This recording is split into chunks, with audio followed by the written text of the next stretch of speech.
Baik, kita akan melakukan pengamatan kerabang yang meliputi warna, bentuk, dan kebersihan. Pada telur ayam ras memiliki warna coklat, bentuknya oval, serta tidak terdapat noda atau kotoran pada cangkang telur tersebut.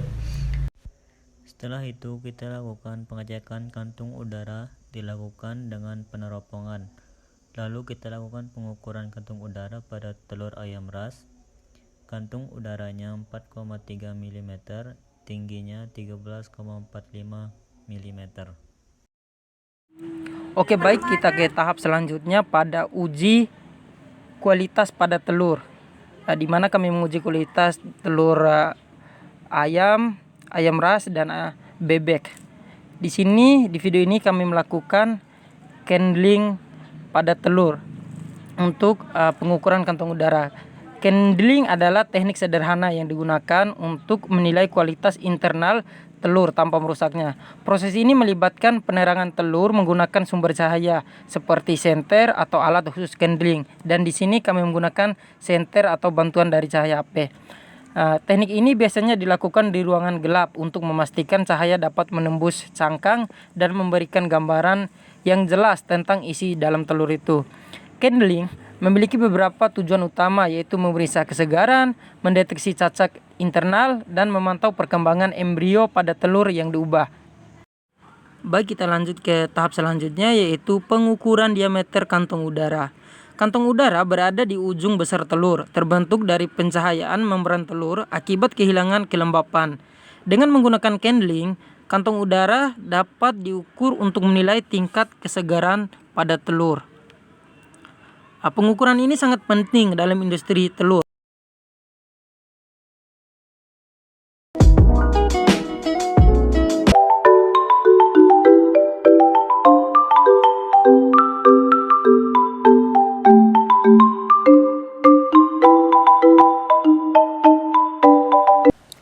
Uji posma pada daging busuk dan segar. Pertama, daging busuk dan segar kita potong dengan ukuran kecil, kemudian kita timbang. Selanjutnya, daging busuk dan segar kita haluskan menggunakan mortar dan ditambahkan aquades secukupnya, lalu dihaluskan sampai benar-benar halus. Setelah itu, kita tuangkan ke dalam cawan petri menggunakan corong dan saringan. Kemudian kita peras daging supaya tidak ada sisa air di dalam mortar. Selanjutnya kita tambahkan magnesium oksida ke dalam cawan petri, lalu kita homogenkan sampai benar-benar rata. Selanjutnya cawan petri kita taruh di atas gelas ukur yang sudah dipanaskan, kita diamkan selama 5 menit. Kemudian kita bisa melihat hasil dari uji posma ini pada daging busuk dan pada daging segar. Dua-duanya terlihat positif atau dua-duanya positif. Kemudian hasil uji posma pada daging busuk dan daging segar itu positif. Kita bisa melihat pada kertas lakmusnya, jika berwarna biru keunguan itu tandanya positif. Jika tidak berubah warnanya, artinya negatif. Dan hasil yang kami peroleh dari uji posma pada daging busuk dan daging segar itu positif.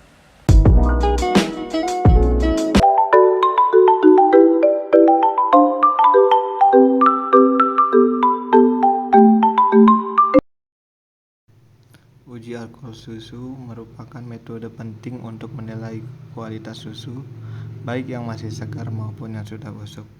Di sini pertama kita memasukkan susu kira-kira sebanyak 3 ml untuk diuji. Masing-masing kita gunakan 3 tabung reaksi untuk susu segar dan 1 tabung reaksi untuk susu busuk. Di sini kita akan melakukan 3 perlakuan. Yang pertama itu kita menggunakan alkohol 50% sebanyak 3 ml di tabung susu segar.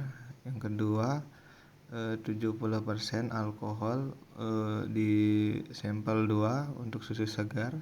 Di sampel 3 susu segar kita memasukkan 95% alkohol sebanyak 3 ml juga. Setelah dimasukkan, kocok tabung selama kurang lebih 3 menit agar tercampur rata.